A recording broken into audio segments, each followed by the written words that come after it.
morning ka. Good morning, everyone! Morning! Nakakain na ba kayo?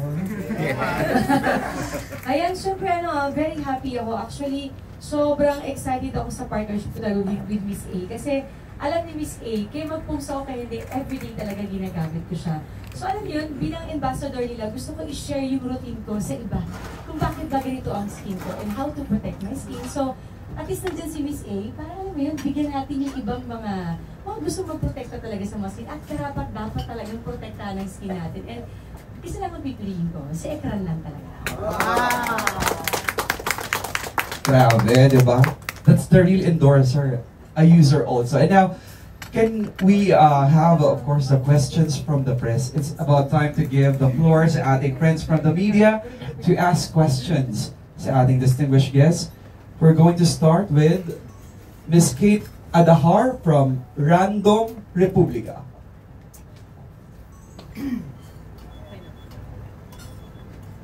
Hi, good morning. Congratulations, Marian. In this continuation ng endorsement mo, ano pa yung pinaka-excite mo as endorser program? Actually, ang dami. Sabi nga ni Miss A, packaging pa lang, binago na nila. Nakasilad na siya ngayon. Before kasi wala eh. Pero syempre yung pinaka mismong ekran, kaya ako siya gusto kasi talagang everyday ginagamit ko siya. At gusto ko talaga i-share itong aking mga routine every morning. Hindi pwedeng wala talagang ekran. So ang ganda lang din ng vision ng ekran na i-share talaga ito, how to take care of yourself. So, kaya very excited ako kasi ayoko gawin siya para sa sarili ko lang. Actually, yung mga anak ko kapag nag-beach kami, actually alam ni Miss A yan. Sabi ko nga mag-post man ako o hindi in social media, alam niya na everyday talaga, hindi ako pwede umalis ng bahay na hindi ako nag-e-ekran. Thank you. And isisingit ko lang, anong story behind your short hair? New look and I'm so in love. Bago? Ayun. Love every year, di ba? Yung iba kasi nagpapagupit kapag di ba? Broken hearted. Ay, ako hindi. I'm super in love. Oh. For a change. Breaking the rules, di ba? Ayun. Thank you so much, Ms. Kate, for the question and Ms. Marian for answering. Now, let's have a question from Sir Rodel Fernando from Marisol Academy. Hi. Hello, kay Miss Ana. Hi, Miss Ana. Pero bago ako magtanong, thank you sa pag-support sa Star Awards every year. Thank you. Anyway, ano po ang mga factors at saka bakit kayo nag-desisyon na i-renew ang kontrata ni Miss Marian? Tinatanong pa ba yan? Miss Marian Rivera. Pero honestly, isa sa talagang biggest factor is that actually, last year, nung same din, na ganito na nagkaroon tayo ng contract signing with Miss Marian, super na-amaze na talaga ako the way kung paano niya mahalin yung brand and yung produkto mismo. So, nagugulat na lang ako, parang bigla na lang ako, si Marian nag-post! Si Marian nag-stories! Ganun ako, as in super happy ako every time na nakikita ko na, alam mo yun, kahit hindi mo sabihin, hindi mo pakiusapan, ginagawa niya. And super malaking bagay yon para sa amin. Tapos, parang na-inspire din talaga ako sa kanya. Kasi bilang, as a mom, sabi ko sa kanya kanina, grabe, super idol kita. Nakapag hatid ka na ba ng anak mo? Kasi yun yung routine niya eh. Every day, yun yung routine niya. Sabi ko sa iyo, alam ni Miss A. Good morning, Miss A. Yung stories niya na nag-a-apply siya ng ekran, alam ko maghahatid siya ng anak. Maagang maaga, gumigising siya ng madaling araw para asikasuhin yung mga bata. And hindi siya mapakali kapag hindi siya ang naghahatid sa kanila. And I saw also kung paano niya rin pinagamit, pinatry sa buong family niya yung ekran and also sa mga kaibigan niya because ang dami rin nagme-message po sa akin. And yun nga, ang maganda din sa ekran since pwede siya pang buong family. So hindi lang si Marian mismo but yung mga kids, yung husband, lahat, buong pamilya pwedeng gamitin. And it's Marian Rivera, walang duda doon. Karin-rin naman talaga. Thank you, Ms. Ana Macalas and Sir Rodel for the question. Now, let's have a question from Sir Lars Santiago from GMA News.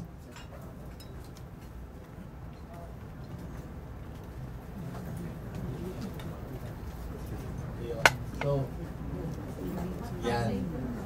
Aside from the sunscreen na ginagamit mo, sa face, meron pa o yun na rin, yung ekran na rin mismo? Hi, Titular. Every morning, bilang hindi ganun kadami yung time ko dahil pinapaliguan ko yung kids and then hihatid ko sa school, dalawang bagay lang ang nilalagay ko sa mukha ko bago ako lumabas. Ekran and foundation. Or alam mo yung parang blush on something ng Kiko, yun okay na ako. Parang kunwari bagong gising na rosy cheeks. So blush lang ni Kiko and ekran, solved na ako. Thank you, Miss Marian and Sir Lar for the Malaman tuloy question. yung secret ko. Oh, yun. Mag-e-ekran na sa lang. school, normal lang. Ayun o, Ekran Deluxe plus blush. Okay na, okay na. Now, let's have a question from Nico Tuazon from PEP. Huwag ka na mag-mic, malapit. Hindi ako ready. Sige na, carry mo yan. Huwag ka na mag-mic, lapit. Top Mart, gusto mo tanongin? Bilang adik ka din. Miss Ana, first question po. Ano po yung factors na tinitingnan nyo when looking for endorsers? Siyempre, unang-una dapat nag-align din with our brand values, di ba? Especially na ako din mismo, I'm an advocacy of women empowerment. And of course, Marian, di ba? Lalo na ng mga nakaraang mga movies, si Teacher Emma. So, kung paano na-embody ang yung bilang isang babae ka, di ba? Na hindi porket babae ka, ililimit mo lang yung sarili mo sa ganito. And also, tinitingnan din namin if yung produkto ba is ginagamit din ba talaga. Kasi syempre, ang pangit naman na endorser namin pero hindi naman niya gagamitin. So we wanna make sure muna na okay sa kanya yung product, ginagamit niya talaga yung product, and yun din yung isa sa tinitingnan namin kung i-renew din, kung talagang during the time of the contract is nakikita rin talaga namin na they're really using the product. Miss Maria, ano pong nililook forward nyo for 2025 since sobrang pasabog po yung 2024? No. Diba ganun kami ng manager ko? Kung dati busy ako, ngayon parang ta-times 2 siya. Kasi nakakatuwa kasi ang daming mga opportunities and mga naka-line up na gagawin ko this year. Pelikula man yan o television. Thank you, Miss Marian. At saka nilook forward ko, baka hindi niyo po nalalaman, sa mga iba na gustong subukan kasi baka minsan nalalakyan sa ekran natin, may sachet po kaming lalabas. Ayun! Finally! Diba? Meron na tayong budget na mabibili the size. And now let's have a question from Bulgar, Ambet Nabus.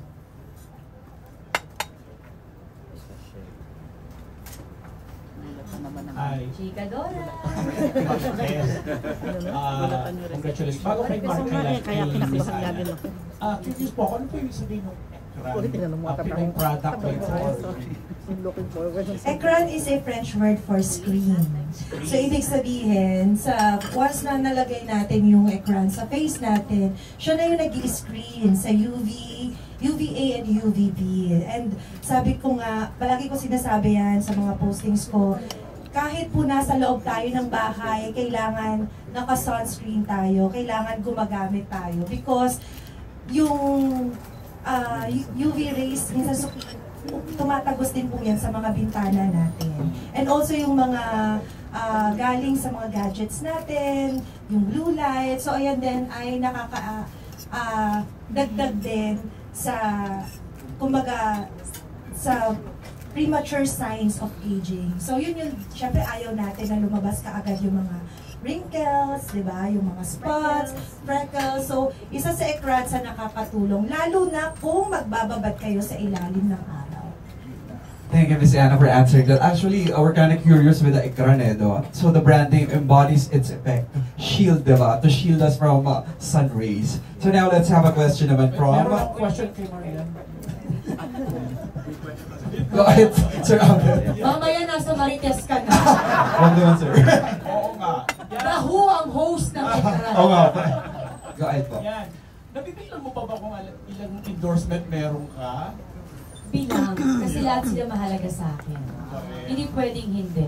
Actually, alam ni Jack yan, every time mag-end of the year, like last year, kailangan kong malaman kung ano yung mga endorsement ko. Kasi pinaplano ko siya sa lahat ng gagawin ko at lahat yan binibigyan kong importansya kasi lahat yan ginagamit ko.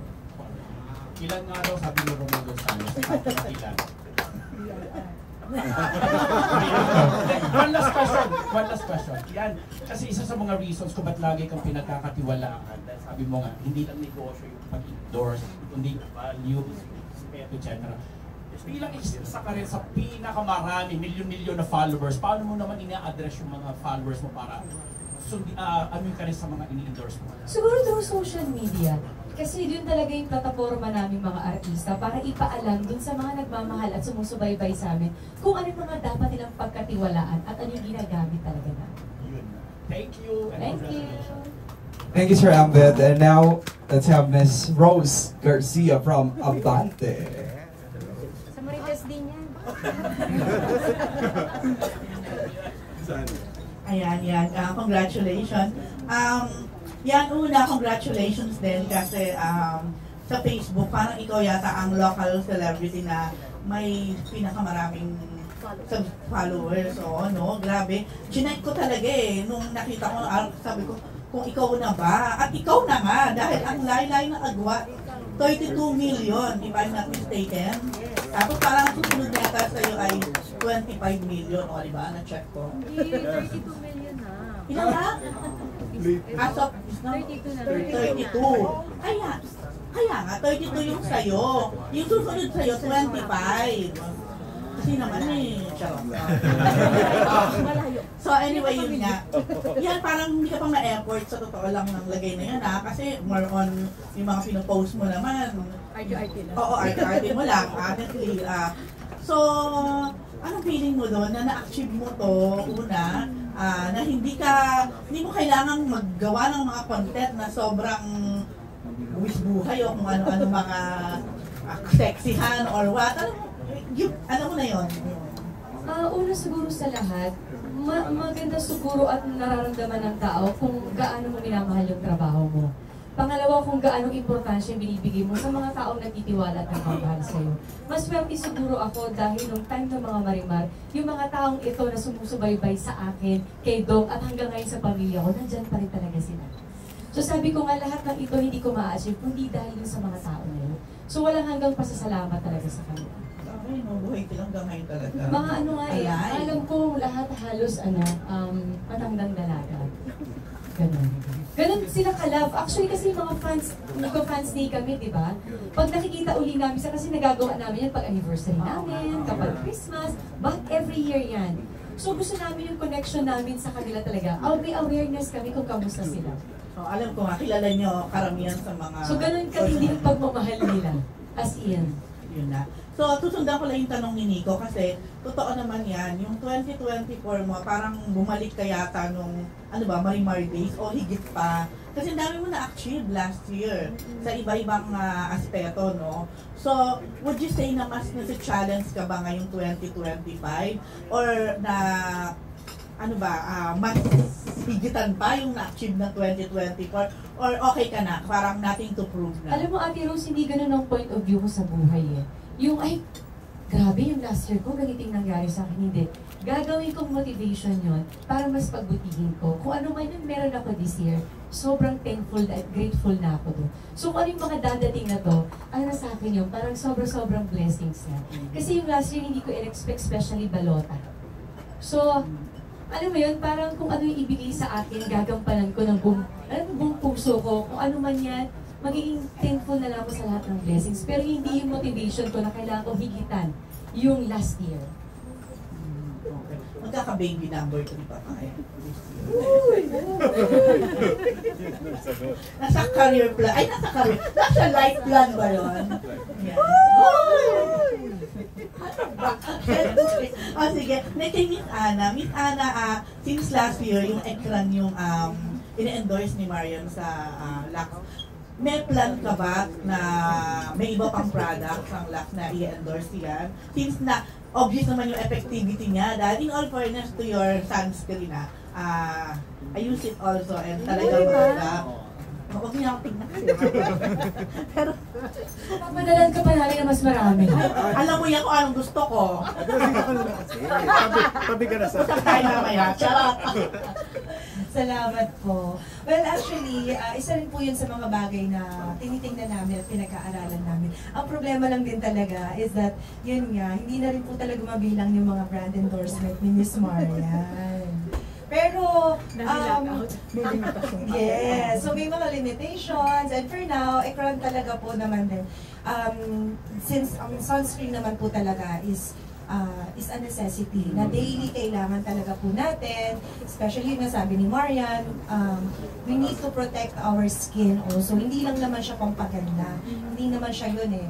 Merong science behind kung bakit kailangan mong proteksyonan yung balat mo, diba? So, let's see in the future, why not? O, diba? Umangiti ni Marian. Piling ko ang dami pang papasok this year. Oh, ay maka-yes talaga. Miss Jackie.